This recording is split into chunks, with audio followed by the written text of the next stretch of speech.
Hello, everyone. Welcome back to the Bold and Bodacious Sister Series. I am thrilled to introduce you to today's guest, Anniedi Essien, who is the creator of Idem Spark, which is about mind, body, and swagger. So I love that so much. I'm like, dang, you came up with that first. But and my 13-year-old daughter was like, what? That is so cool, because it is. So I just said, your name and what you do, and I'm so glad. I think I got the enunciation correct. I Absolutely. practiced. Yeah. So let's just sort of dive into the conversation and tell me a little bit about what inspired your work, why you, how long you've been doing it, just a little bit of your background. And I love that your background is in innovation.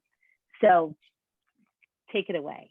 And Absolutely. So thank you. Thank you for being here. thank you so much, Gabrielle, for having me. I'm super excited to be here and share a little bit more about sort of my path to creating Edem Spark. Edem Spark is the wellness community for rock star executives, and we empower women of every shape, shade, and size to thrive. So I'm all about getting more women into the C-suite and really creating sustainable paths to career and well-being, right? So when we talk about mind, body, swagger, I have to admit I have not always had the swagger on full on a full tank, okay? Because when we think about our careers and sort of that elusive work-life balance, right? I probably, like many of your viewers, have been really passionate about my work, right? I was in health and wellness for about 20 years, really focused on climbing that corporate ladder, was really killing the game, right? Professionally Yeah. speaking, but at the Hustle same time, culture. yeah, Ooh, hustle right? culture all Before we the knew way. better. Yeah. So while I'm killing the game at the office, I'm killing myself softly because I started experiencing like these health issues, which you could probably describe as burnout. But what that looked like for me was my hair falling out in clumps, right? By the handful. I'm having these heart palpitations keeping me up at night. And Know I'm having those. this terrible knee pain that is just slowing me down, so my on the go lifestyle is really in jeopardy. But here I am, just powering through, because that's what we do. We power through until one day, I'm walking past a mirror and I catch a glimpse of my reflection and I realize that I had lost the sparkle in my eyes. And so, when you come to that moment, it's like, whether it's grief or trauma or any sort of pain that you've been through, it takes a little bit of time to get through to the other end of that. But I still ignored it until the point I got laid off, right? So I get laid off. And at that point, you say, well, at least I have my health. I did not have that, right? So I decided to take everything, the energy I would have poured into my work, which was my first love, and pour that back into me, right? I had to bring myself back to Hmm. life again. How Remember, did you even know? Sorry if I can stop you, because of that's so course. striking, right? So listen up, ladies. She was laid off, and instead of beating herself up about what a failure she was, she took that energy and knew she needed to pour it back into herself. That is so profound. So, how did you know how to do that? And like, can you give us like a time frame about how many years ago was this? And Yeah. because everybody thinks like, oh, look at those two fab ladies, they got it all together. I'm like, hello, 53 years in the making over here. So for context, Yeah. tell us about when that was for you. Yeah, so I got laid off about 3 years ago, and I just remember that time being like a major identity crisis in many ways, because I really identified myself so much with a job title, so much with a Mhm. company, so much with a Yeah. role, right? And I think as women, a lot of times we define ourselves in relation to the roles we play in others' lives. Outside of us. Yes.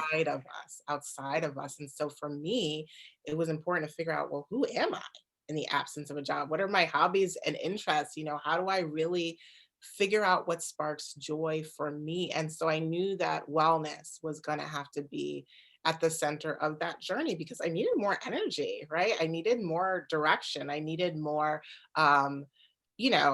fuel for my path, so to speak. Absolutely. Yes. So, And the thing we confuse, and as a coach who is a body positivity expert, and career expert, given my past and leadership roles, isn't it fascinating that until very, very recently, and I'm going to say like 5 years recently, we ever started to talk about wellness in the context of our whole being, Yes. right? We always, like, even you said, like, you looked in the mirror and it was a physical cue, or as Oprah would say, like, first God taps, then he whispers, then he shouts, then he'll just drop the damn building on your head, right? So when you looked in the reflection, that was your building of, like, I don't even see life in there, right? And so our first approach is like, wow, we got to address the body part of us, like something out of whack. Like, to your point, when we feel pain, we're so used to like gritting through it, especially women. So I just wanted to sort of, again, pause and talk about the wholeness of wellness. And I'm so excited that so many light workers are now creating, not just not just like for us solopreneurs or whatever, like, oh yeah, I'm creating it, but like we are creating opportunity for other women and other people to rise into their greatness, because wellness matters. And you don't have to be a wellness practitioner like we are, or like you being able to get your, God pot out of bed matters. And almost first, because without that wellness, you ain't got jack, to your point. Yes. Oh, I love this conversation already. So let me like step back again. And will you please share with us, how do you identify, both racially and gender-wise, and in your life? Are you in a partnered relationship? Like, tell us a little bit about you, as you're comfortable doing. Yeah, so I am a Black woman, right? My parents are immigrants to the US. They came from Nigeria, right? So they came here for their education, settled us in upstate New York. And so we were probably one of the first families, Black families in our neighborhood, really. Wow. And so, that was quite the experience. I think there were a lot of things that made me different, right? Like, I was a little nerdy. I was into like music, always sang, and played, in the orchestra and things like that. But I also was probably like one of the bigger kids in class, right? So I just always remember sort of being like the last one, across the finish line in those sporting events, right? And so it's so funny because when my father he wrote like a memoir of his story, like coming to the US and like Oh my the American God. dream, right? And all this. And he wrote in his memoir, and yet he doesn't like sports. And I was just like, why? Why did he write that? But That's I had to kind of amazing. think about that and go back to like childhood, because I remember like, well, was it sports that I didn't like, or was it like not being allowed to play in the game? Right? That Yeah. really was something that didn't sit well with me, because I'm highly competitive. I love to win.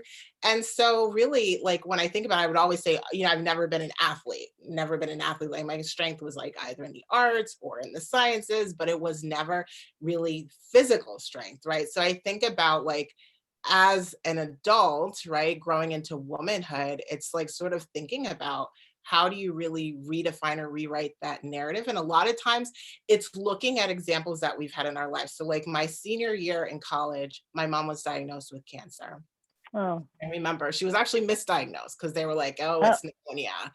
And because she had never been a smoker. And so by the time they realized what it was far too late for any meaningful medical intervention. And so for Oh. me, that set a chain in motion of me saying, like, how do we fix a broken healthcare system? How do we make it so that nobody else has to have this experience again? Create a space where it's more human centered, more people centered.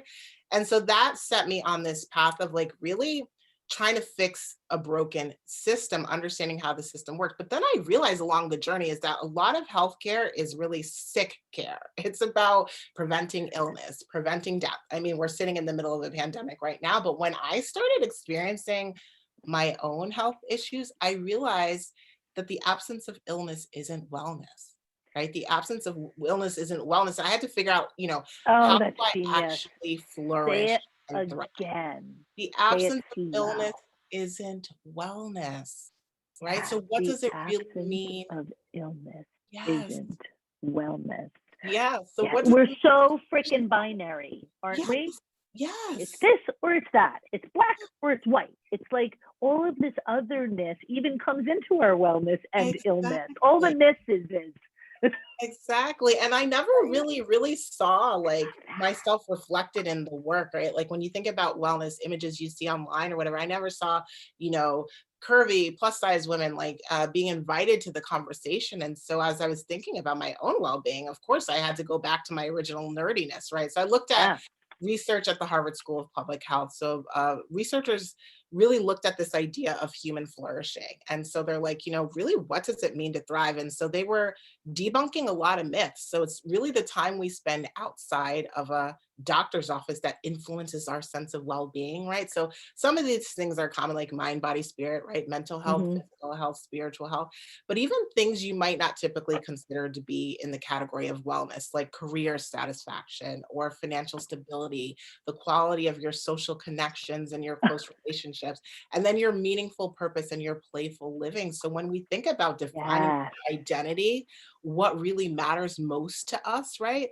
Those are the things that we need to draw from and tap You into. and I are like soul sisters connected. I swear to God. So after this, remind me because I'm actually in the middle of doing a contest to build my own email list. Mhm. Long story short, what I did as my lead mag is something, a workbook I created called the Life Assessment Workbook. Love And it that. takes, I'm just seeing if I have a copy in here. I don't. It takes basically what I have identified. Actually, I'm revising it because one of the 10 categories is now going to be anti-racism, diversity, equity, and inclusion work. But it's a wheel, and it's got 10 areas of wellness, Mhm. and you get a chance to rate your life from 1 to 10 and see how you're doing in total. So I Mhm. love how women of all kinds are starting to address this for others. And I love specifically how you are all about the C-suite because I tried to get into the C-suite. I've been an executive before, and I, experienced a whole host of hurdles, but also self-sabotage that I had to reckon with.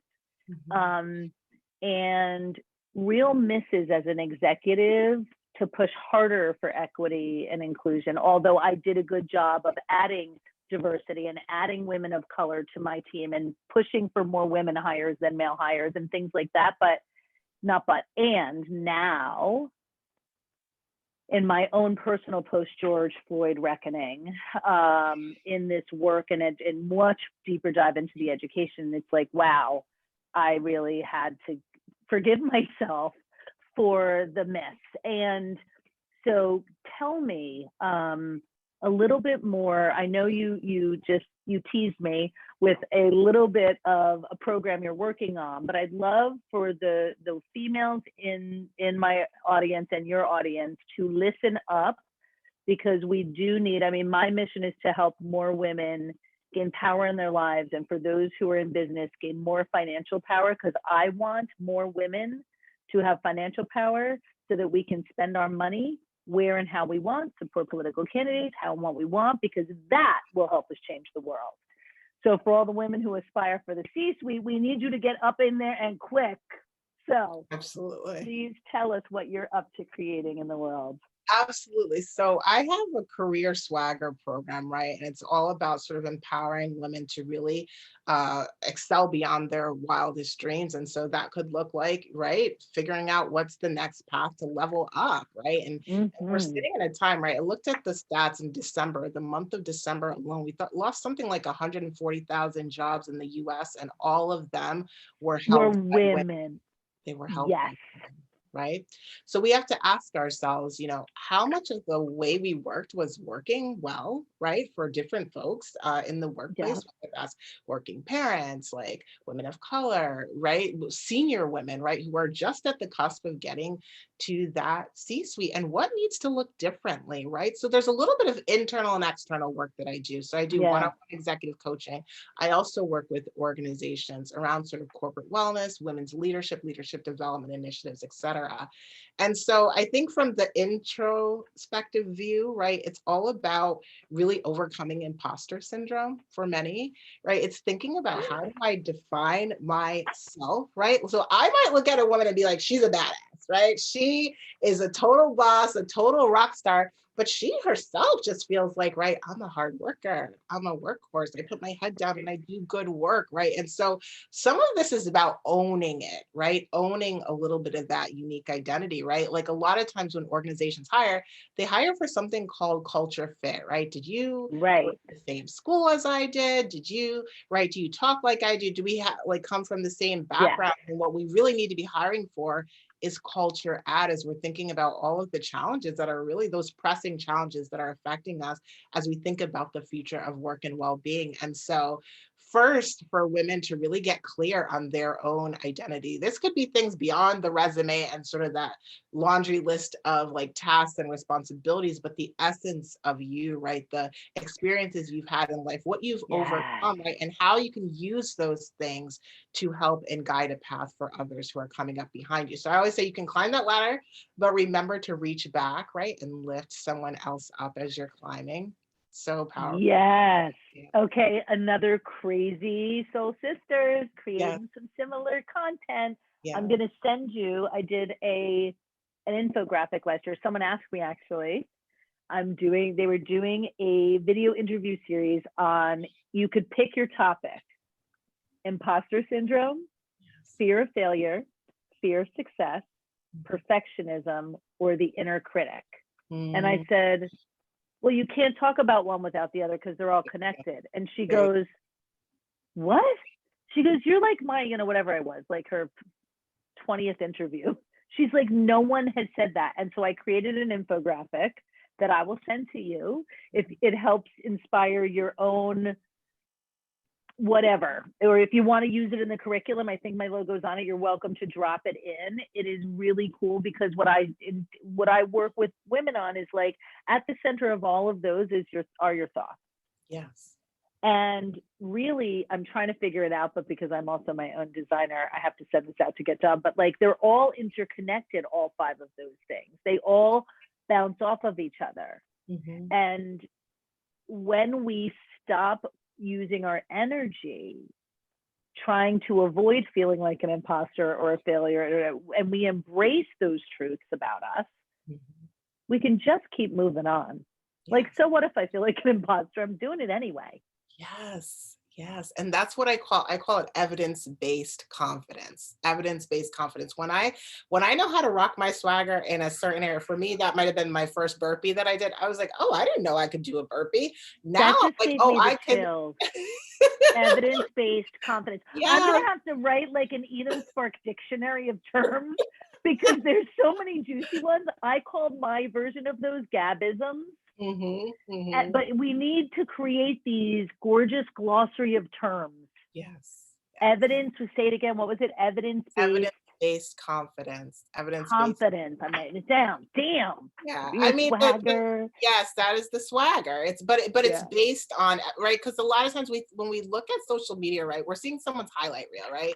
It's all those Yes. perfect moments. But when we talk about evidence-based confidence, no, when have you done something tough, right?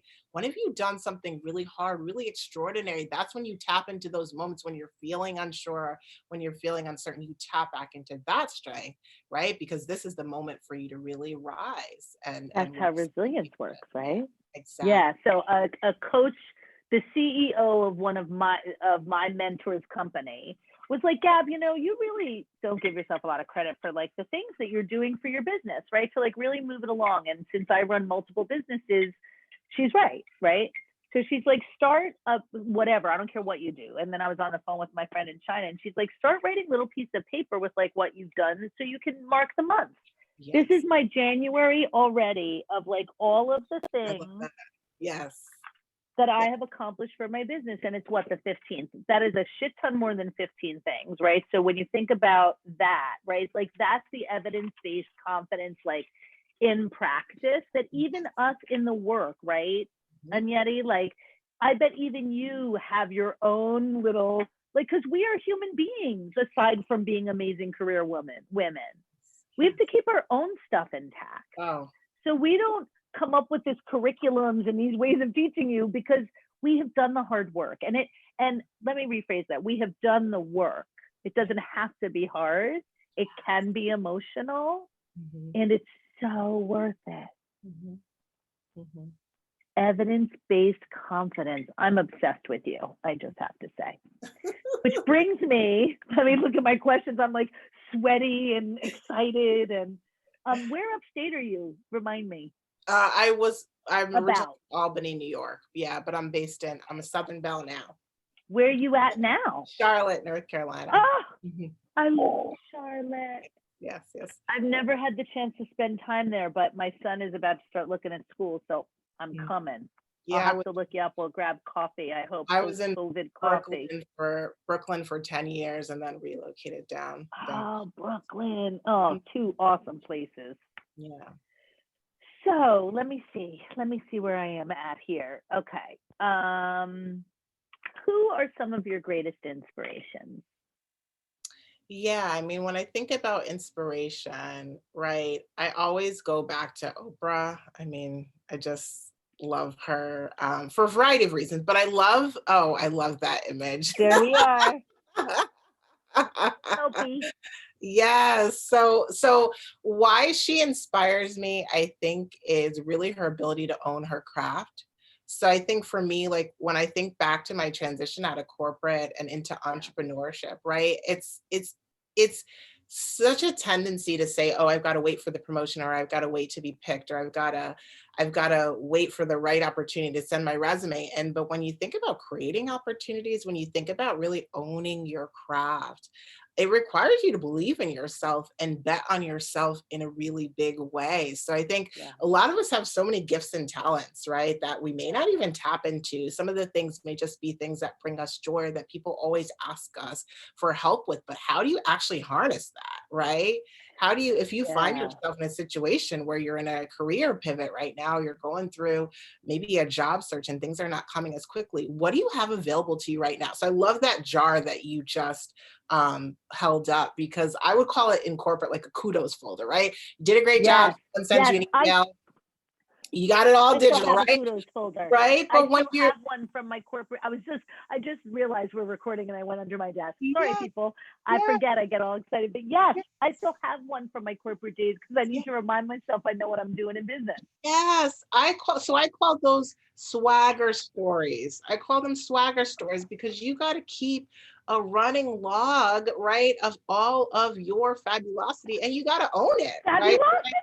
Yes, you got to own it. So like when I talk about mind, body, swagger, right, it's leveling up your mindset, embodying your goals, and rocking your unique swagger. And that mindset piece, when I think about somebody like Oprah, it's saying like, yes, maybe in the past I was an employee, but now I'm my own boss, right? So the skills that got me to, where I was successful as an executive in a corporate environment are not the same skills that are going to make me successful as an entrepreneur. So something's got to give, something's got to shift in order to really empower me to go to that next level. So once you sort of figure out, okay, how do I sort of cast a vision for the future, reimagine the path going forward? Now it's about putting, an action plan in place, choreographing an action plan that sets the stage for your success. And then once you have that in place and you're moving and grooving, it's about owning it and rocking your unique swagger. So this is about your unique identity, your authentic leadership style. The way you rock is going to be different than how I rock my career, right? And so Oprah is just a great example of someone who really owns it, right? Has a clear vision, and she is the heroine of her own story, right? So how do we create rewrite the narratives, right? And think about ourselves in new ways where maybe we haven't had as many examples in the past, whether it's women putting their well-being at the center, or like really thinking about different ways, non-traditional paths in your career, right? It's really thinking about how do you really take ownership and write a new narrative that puts you at the center of your story. Oh, amen. Whew, just feel like I went to church. I'm just gonna let that wash upon me. Yes. Two things it reminded me of, and just some recommendations for our viewers, right? One of the things to get yourself to a place of feeling that worthiness, right? Like Oprah had to feel worthy somewhere in her fear of failure, fear of imposter syndrome, all the things, all of her doubt. She just kept moving the doubt, right? Moving through the doubt. So a couple things you can do for yourselves, ladies, and gentlemen, if you're watching, is I always like to encourage my clients, like, in order for you to become the woman you say you want to be, how do you have to show up today? How does that woman show up in her life right now, no matter pandemic, no matter chaos of teenagers behind these walls, no matter of upsets in marriage, dying people, God forbid, you know, civil unrest, a new election? I hear y'all. I'm exhausted with y'all. And you got to keep showing up anyway. So that's the one thing. And then the other thing I love to do, and comes from my mentor, and with whom I got my coaching certification, Susan Hyatt, but she loves, and it's probably not even hers, but to create a board of directors, right? Real or imagined, that is like, who are the people that inspire you? So here's mine for the year. I just did it for 2021. I'm looking at one of my vision boards. This is my perma board, which is a cork board above my desk, like literally in my sightline, that I look up to a billion times a day, and it reminds me who I am and what I'm creating. So this year's board of directors, drumroll please, is my daughter and my mama, two personal friends, Mary Vernal and Krista Chicudo, Dr. Jill Biden, Rachel Rogers, who we both, thank God, Rachel Rogers, she introduced us, Michelle Obama, J-Lo, Hoda Kotb, Ruth Bader Ginsburg, Gabby Bernstein, and Lovey Ajayi Jones. That is my top 12 of women who inspire me. And sometimes you can fall off the list. So watch out, board of directors I just named. Like, I kicked Ellen DeGeneres right off that list last year. She did, you know, and not because she's a human being and had failures, but because of the contrast of what she said she was and the reality of what the people who worked for her displayed. And that was disheartening. And I'm grateful she's learning and moving forward and creating good in the world. So God bless you, Ellen. But I love that, you know, someone said you kicked her off, right? Like, as if it's a real thing, but people get caught up. And my other favorite thing is reserve the right to pivot, people. Just keep pivoting, right? The queen of being the pivoter is really crucial. Absolutely. So, okay. So as I wrap this up, I have two last things. And the last thing is fun because it's a rapid fire, it's just a fun rapid fire question of, like, you know, favorite things. But before we go there, I'd love to know, why is it so important for you as a Black woman to be a stand in the world, in your community, in your family, to inspire other Black, Indigenous, and women of color? Like, specifically, right? We don't need to get into why that's important and why even I want to inspire Black women and, you know, brown women, and why this whole series was born was really to be like, you want to be part of the solution, then do something. This is my attempt at doing something, and not the only thing, but that's what inspires me. What inspires you? Yeah, so I mean, I grew up as one of many sisters, right? I was a third out of four girls. And so when you're surrounded by ambitious sisters, it is really infectious, right? It forces you to level up your game. It forces you to play at the top of your game, and you're inspired when you see what is possible. And so for me, that was such in my formative years, right? Like, it was such a empowering place to be, where I could look to those examples of just how to really excel, be excellent in a way. And I think the flip side of this is you don't get to take off your identity at night, right? Like, so when Right. I remember being in the corporate environments, right? And up and coming, you know, rising stars, they would look to me and be like, you know, like I was the one person they had seen, right? And so, you know, I recognize that everyone is always watching, right? They're always looking to take cues as to how you overcome obstacles, how you pave a path. And if you're a trailblazer in many ways, or a pioneer, you're often doing things for the first time. So not only are you the only, but you're also the first. And so for me, this year has been about really just documenting my experience, right? Documenting my experience. I think that, you know, when the human brain cannot distinguish between reality and dream, right? So to the extent Right. that we can have a bigger vision and understand what is possible, then it really emboldens us really to go after some of those wild and crazy goals. And so for me, I think why it's so important for me to provide like a roadmap in many ways, or blueprint. Like I'm a former strategy consultant, so I'm always like kind of like a human GPS. It's important for me to just let folks know that Yeah. this is possible, right? Redefining success on your own terms, redefining a path, right, that might not have existed, right? It feels like in many ways you're paving a path through the wilderness. It is possible. It is possible to Yes. dream bigger, to play in more bold ways, and to really create a path so that others who are coming up behind you can also find their joy. So that's really, I think, probably my biggest motivation about creating a space, And especially a community for ambitious sisters. yeah, so actually, I don't even want to do my last thing because that was such a beautiful way to conclude this interview, with how we leave the world a better place than we have found it. And I am awestruck by your glorious beauty of soul and your intelligence and your commitment to making a difference in the world for all of us. And I really deeply am so grateful. Getting choked up for this conversation, for this time to reflect and to be, to stand with you and celebrate all that you're doing in the world, because we need your light and we need your intelligence and innovation to help us move past the glass ceilings that we still sit below. And certainly I'm sitting higher than my Black sisters. So, we've got to make change. And now is the time, because now is all we got. Yes. So thank you, Anniedi, you beautiful soul. Please tell the people, I'm going to obviously tag you in the post, but tell the people when things are launching and how they can find where to sign up for things. Absolutely. So you can join my Career Swagger program at any time. I do have limited spots available each month, but just reach out. You can find me on Instagram at Idem Spark. That's IDEM Spark, IDEM Spark. And then you can also visit our website and join my mailing list for tips on how to play at the top of your game. So that's edemsparklife.com. So IDEMsparklife.com.